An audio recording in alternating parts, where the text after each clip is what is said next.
Une deuxième erreur qui a été faite, et alors dont nous portons tous la responsabilité, moi y compris, je ne me pose pas en censeur, c'est le fait d'avoir probablement été trop intelligent, trop subtil, trop technique dans les mesures de pouvoir d'achat. Des excuses quand Ce qui est même. incroyable, c'est qu'il ne revient pas. C'est-à-dire que le journaliste en face tique réellement, mais il continue sur de lui. On parlait de déconnexion. Moi, je crois vraiment qu'on a affaire là à... En fait, pour moi, ça trahit quelque chose. Ça trahit l'entre-soi de toute cette classe politique. Oh. Et je pense qu'il se bourre le mou. Je crois que c'est du... dans le même sac. Mais oui, vous faites du dégagisme. Mais vous savez, la télé, c'est du bourrage. Ils se bourrent le mou là-dedans. Ils se prennent vraiment pour des gens intelligents. Et je crois que ça transparaît. Ils ont du mal à freiner cette communication d'une sorte de messianisme. Même avec Macron, ça peut aller jusqu'à une forme de messianisme. J'ai touché la main de Macron, je suis illuminé. Il y en a qui parlent comme ça. Je les ai côtoyés. J'ai croisé Emmanuel Macron. J'ai même croisé le gendre sur un plateau. Thibault Langsade. Non, mais c'est une bourde. Voilà.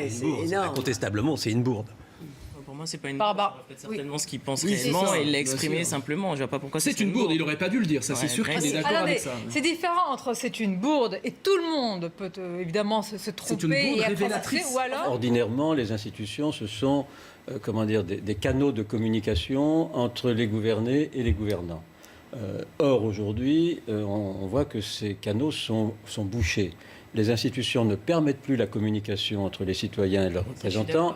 Les institutions sont des boucliers dont se servent les représentants pour ne pas entendre ou ne pas écouter ou ne pas intervenir en fonction des besoins des gouvernés. Ça, c'est le premier problème, me semble-t-il, au niveau des institutions. Elles tiennent, mais elles tiennent en tournant sur elles-mêmes. Elles sont plus connectées, si vous voulez, à la réalité, dans la mesure où il y a ce qu'on appelle une hypertrophie de la représentation. Ce n'est pas la démocratie qui est en crise. Ce qui est en crise, c'est la forme représentative de la démocratie. On a vécu des gens... On vit toujours. Hein. On vit toujours des personnes qui étaient dans la pauvreté. Ou dans des classes modestes qui avaient du mal à finir les fins de mois.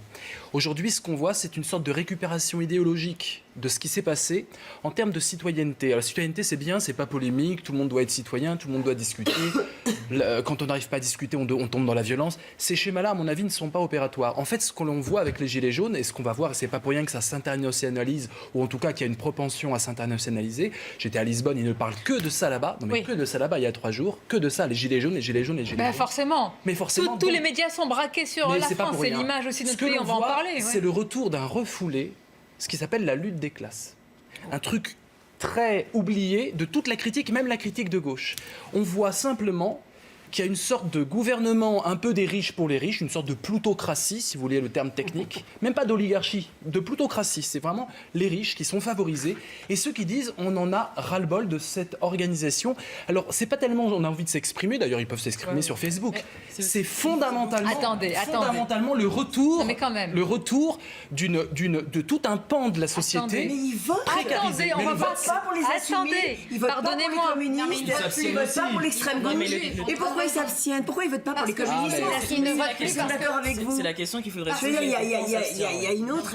C'est ce qui se passe sur ce plateau, c'est-à-dire que personne ne sait où ça va aller. Vous reconnaissez que vous ne le savez pas vraiment, vous avancez.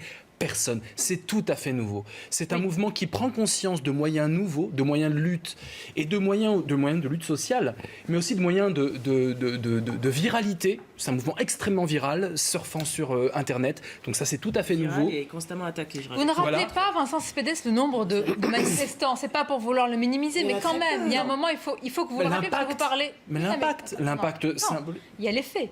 Combien de manifestants ces derniers temps? Il y a l'impact médiatique et il y a ça, je ne fais pas dire. Mais le soutien populaire est là. Ce qui manque à ce mouvement, c'est un idéal d'émancipation universelle. Oui, non, mais ça, c'est des grands mots. Mais c'est pas un grand mot. C'est-à-dire, pour coordonner des pays, pour coordonner un peuple, pour coordonner autant de disparités qui se rejoignent sur le côté antisystème. Sur le côté antisystème. Imaginons une convergence européenne. Mais pour faire quoi? C'est justement ce que je viens de dire. Un idéal d'émancipation universelle. Donc on se réunit. Mais c'est changer l'anarchie. Non, ça s'appelle le débat démocratique et de réinventer quel projet commun on se fixe. Ce que vous avez défini, c'est exactement ce que portent les anarchistes. C'est-à-dire un mouvement d'émancipation universelle en dehors des institutions, sans l'État.